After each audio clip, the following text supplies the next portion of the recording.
Hi friends, Saleem vlog എന്നാണ്. കഴിഞ്ഞ തവണ വെക്കേഷന് നാട്ടിലേക്ക് പോകുമ്പോൾ അബുദാബിയിൽ നിന്ന് ബാംഗ്ലൂർ വഴിയാണ് നാട്ടിലേക്ക് പോയത്. ഞങ്ങൾ 2 പേരുണ്ടായിരുന്നു. ഞങ്ങളിങ്ങനെ ബോർഡിങ്ങൊക്കെ എടുത്ത് ഫ്ലൈറ്റിൽ കയറി യാത്ര തുടങ്ങി. ഫ്ലൈറ്റിലിരുന്നാൽ നോക്കിയാൽ കാണുന്ന അബുദാബിയുടെ മനോഹരമായ രാത്രി കാഴ്ചകളാണ് നിങ്ങൾ ഈ കാണുന്നത്. ആദ്യമായിട്ടാണ് ഞാൻ ബാംഗ്ലൂരിലേക്ക് ഫ്ലൈറ്റിൽ യാത്ര ചെയ്യുന്നത്. പുലർച്ചെ ഞങ്ങൾ ബാംഗ്ലൂർ എയർപോർട്ടിൽ ഫ്ലൈറ്റ് ഇറങ്ങി. മനോഹരമായ ബാംഗ്ലൂർ എയർപോർട്ടാണ് ഈ കാണുന്നത്. ഇന്ത്യയിലെ ഏറ്റവും വലിയ അല്ലെങ്കിൽ ഏറ്റവും ഭംഗിയുള്ള എയർപോർട്ടാണ് ബാംഗ്ലൂർ എന്നാണ് എൻ്റെ അഭിപ്രായം. ബാംഗ്ലൂർ എയർപോർട്ട് കണ്ടവരുണ്ടെങ്കിൽ നിങ്ങൾക്കും എൻ്റെ സെയിം അഭിപ്രായമാണെങ്കിൽ നിങ്ങൾ എന്നെ കമൻറ്റ് ചെയ്തിട്ട് അറിയിക്കണം. അത്രയ്ക്കും മനോഹരമായിട്ടാണ് എനിക്ക് ഫീൽ ചെയ്തത്. ഞാൻ ആദ്യമായിട്ടാണ് ബാംഗ്ലൂർ എയർപോർട്ടിൽ പോയി ഇറങ്ങിയിട്ടുണ്ടായിരുന്നത്. അപ്പോൾ ലോകത്തുള്ള മറ്റു ബ്യൂട്ടിഫുൾ എയർപോർട്ടുകളുടെ കൂട്ടത്തിൽ നമ്മുടെ ബാംഗ്ലൂർ എയർപോർട്ടും സ്ഥാനം പിടിച്ചിട്ടുണ്ട് കേട്ടോ. ഇത് ടെർമിനൽ 2 ആണ്. കേംപെഗൌഡ ഇൻ്റർനാഷണൽ എയർപോർട്ട് എന്നാണ് ബാംഗ്ലൂർ എയർപോർട്ടിൻ്റെ പേര്. അവാർഡ് വിന്നിങ് എയർപോർട്ടൊക്കെയാണ് കേട്ടോ. അത്രക്കും മനോഹരമാണ്. നമ്മളിവിടെ നിന്ന് കണ്ടാൽ മാത്രമാണ് നമുക്ക് ബാംഗ്ലൂർ എയർപോർട്ട് എത്ര ബ്യൂട്ടിഫുൾ ആണെന്നുള്ളത് നമുക്ക് തിരിച്ചറിയാൻ പറ്റുള്ളൂ. ഇവിടെ വന്ന് കണ്ട എല്ലാവരും പറയും ഇന്ത്യാസ് നമ്പർ 1 ബ്യൂട്ടിഫുൾ എയർപോർട്ട് എന്നാണ് നമ്മൾ പറയുക. എയർപോർട്ടിൻ്റെ അകത്തുള്ള ഭംഗിയേക്കാളും ഫെസിലിറ്റികളെക്കാളും കൂടുതലാണ് പുറത്തുള്ള എയർപോർട്ടിൻ്റെ സ്ഥലത്തിൻ്റെ വലിപ്പവും സൗകര്യങ്ങളും മറ്റ് കാഴ്ചകളെല്ലാം അതിമനോഹരമാണ്. സൗകര്യപ്രദമായിട്ടുള്ള ഒരു എയർപോർട്ടിൻ്റെ പുറത്തെ ഭാഗങ്ങളാണ് നമ്മൾ ഈ കാണുന്നത്. ഈ ബാംഗ്ലൂർ എയർപോർട്ടിൻ്റെ സ്ഥലവും സൗകര്യങ്ങളൊക്കെ വളരെ വലുതാണ്. ലൊക്കേറ്റ് ചെയ്യുന്നത് 35 കിലോമീറ്റർ നോർത്ത് ഓഫ് ബാംഗ്ലൂരിലാണ്. എയർപോർട്ട് കവർ ചെയ്യുന്നത് മൊത്തം നിൽക്കുന്ന ഏരിയ അപ്രോക്സിമേറ്റ്ലി 16 സ്ക്വയർ കിലോമീറ്റർ ആണ്.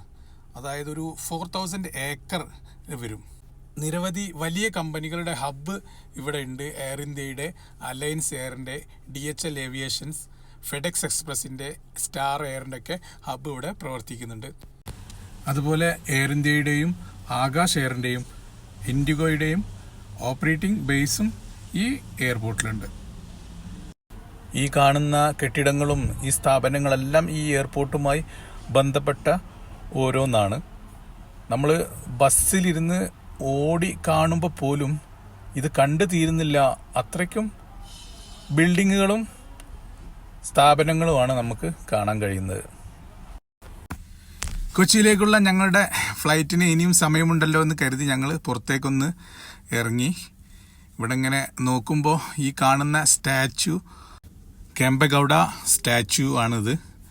ഈ ബാംഗ്ലൂർ സിറ്റിയുടെയും ഇൻ്റർനാഷണൽ എയർപോർട്ടിൻ്റെയൊക്കെ ഫൗണ്ടർ, ഇതൊക്കെ രൂപകൽപ്പന ചെയ്ത ആളാണ്. ഈ സ്റ്റാച്യു വേൾഡ് റെക്കോർഡ് ബുക്കിൽ ഇടം പിടിച്ചിട്ടുണ്ട്. നമ്മുടെ പ്രൈം മിനിസ്റ്റർ നരേന്ദ്രമോദിയാണ് ഈ സ്റ്റാച്യു ഉദ്ഘാടനം ചെയ്തിട്ടുള്ളത്. ടോളസ്റ്റ് സ്റ്റാച്യു എന്നുള്ള നിലയ്ക്ക് സ്റ്റീൽ ബ്രൗൺസിലാണ് ഇത് നിർമ്മിച്ചിട്ടുള്ളത് എന്നുള്ള തരത്തിലും ഒരു സിറ്റി ഫൗണ്ടറിന് വേണ്ടി ഈ സ്റ്റാച്യു നിർമ്മിച്ചു എന്നുള്ള തരത്തിലൊക്കെയാണ് ഇത് വേൾഡ് റെക്കോർഡ് ബുക്കിൽ ഇടം പിടിച്ചിട്ടുള്ളത്. എയർപോർട്ടിൻ്റെ പുറത്ത് സിറ്റിയിലൊക്കെ പോയി ഒരു ചായയൊക്കെ കുടിച്ച് എയർപോർട്ടിലേക്ക് തിരിച്ചു വരിക എന്നുള്ളത് അത്ര എളുപ്പമല്ല. ഞങ്ങൾ ഇമിഗ്രേഷൻ ക്ലിയറൻസ് ഒക്കെ കഴിഞ്ഞാണ് പുറത്തിറങ്ങിയത്. എങ്കിലും കൊച്ചിയിലേക്കുള്ള കണക്ഷൻ ഫ്ലൈറ്റിൻ്റെ ബോർഡിംഗ് തുടങ്ങാൻ ഇനി അധികം സമയമില്ല.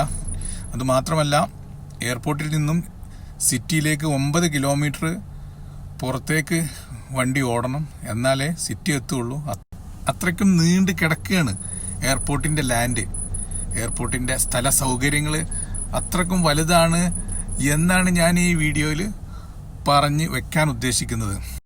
അപ്പോൾ എൻ്റെ ഈ വീഡിയോ നിങ്ങളെല്ലാവരും മുഴുവനും കണ്ടിരിക്കുമെന്ന് വിശ്വസിക്കുന്നു. അതുപോലെ ബാംഗ്ലൂർ എയർപോർട്ടിനെ കുറിച്ചിട്ടുള്ള ഒരു ഇൻഫർമേഷൻ നിങ്ങൾക്ക് കിട്ടിയിട്ടുണ്ടാവുമെന്നും ഞാൻ കരുതുന്നു. ഞങ്ങളുടെ കണക്ഷൻ ഫ്ലൈറ്റിൻ്റെ ടൈമായി. ഞങ്ങൾ കൊച്ചിയിലേക്ക് പോകാനുള്ള ഒരുക്കത്തിലാണ്. എയർപോർട്ടിനുള്ളിലേക്ക് തിരിച്ച് കയറിയിരിക്കുകയാണ്. ഈ വീഡിയോ ഞാൻ ചില ഭാഗങ്ങളിൽ കുറച്ച് ഫാസ്റ്റായിട്ട് എഡിറ്റ് ചെയ്തിട്ടുള്ളത് പെട്ടെന്ന് തന്നെ കണ്ടു തീർക്കാൻ വേണ്ടിയിട്ടാണ്.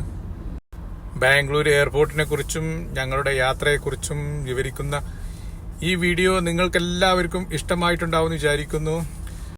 വീഡിയോ കണ്ടിട്ട് ഇഷ്ടമായവർ വീഡിയോ മാക്സിമം ഷെയർ ചെയ്യുക, കമൻറ്റിലൂടെ അഭിപ്രായങ്ങൾ അറിയിക്കുക. പിന്നെ എൻ്റെ ഈ ചാനൽ സബ്സ്ക്രൈബ് ചെയ്യുക.